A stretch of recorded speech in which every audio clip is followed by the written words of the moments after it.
my firm specialises in claims involving foreign claimants suing British governments and British companies. The British have been allowed to use the practice ranges in Kenya since the Second World War, and around 3,000 British soldiers go out there every year in various waves, usually 3 waves a year, and that is a process that's continuous. It's as far as I understand, Britain's main route to getting practice with live ammunition.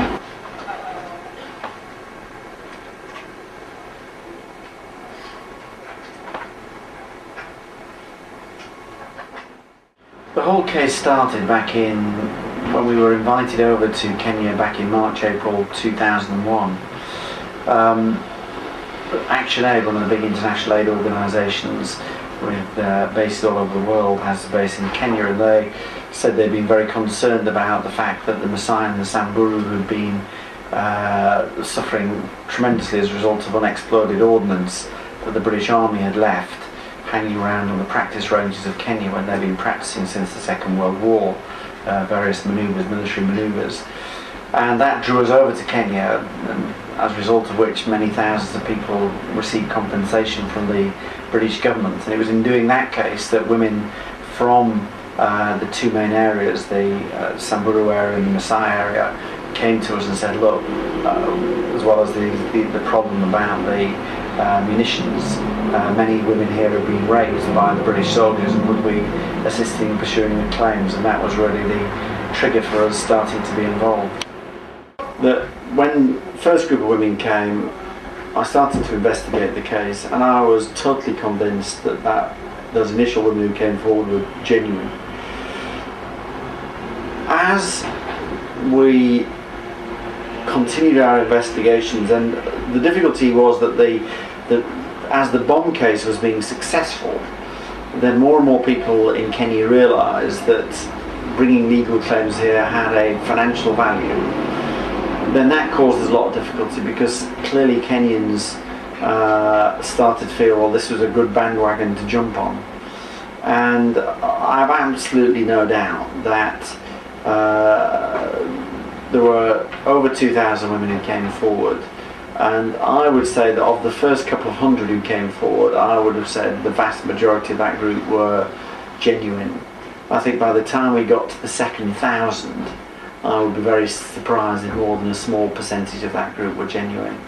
So very sadly, and you can understand it because these were very, very poor people who saw an opportunity to make some money, but in saying that, they have caused terrible difficulties for the genuine women in getting justice for their cause.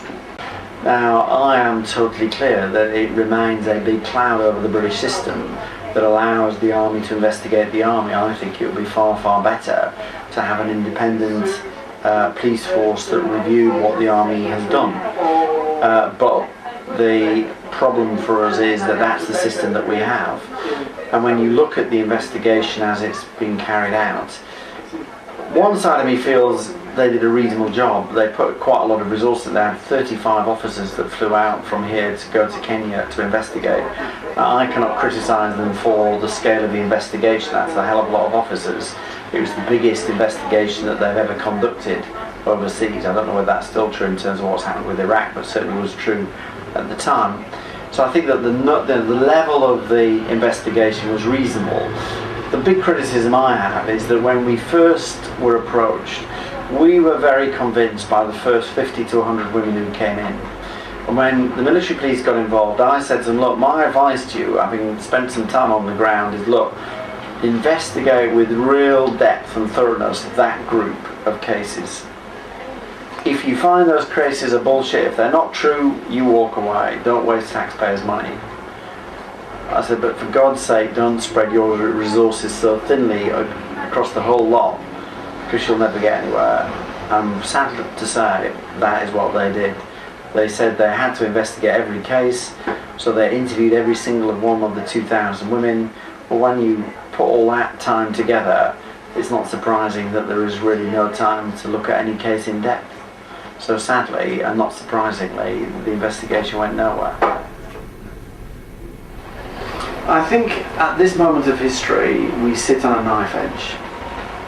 I think that there is a real prospect that it will go forward. We will get the documents, we will be able to show that these cases are true, we will sue the British Army here and we'll show them up for what they did. But I think there is equally the possibility that we will never see these documents again. They will have disappeared in some way in the Kenyan system. They will never reappear, and this story will slowly but surely just disappear into the mist of time, and nobody will ever know. And which way it will go, I think at this moment is impossible to tell.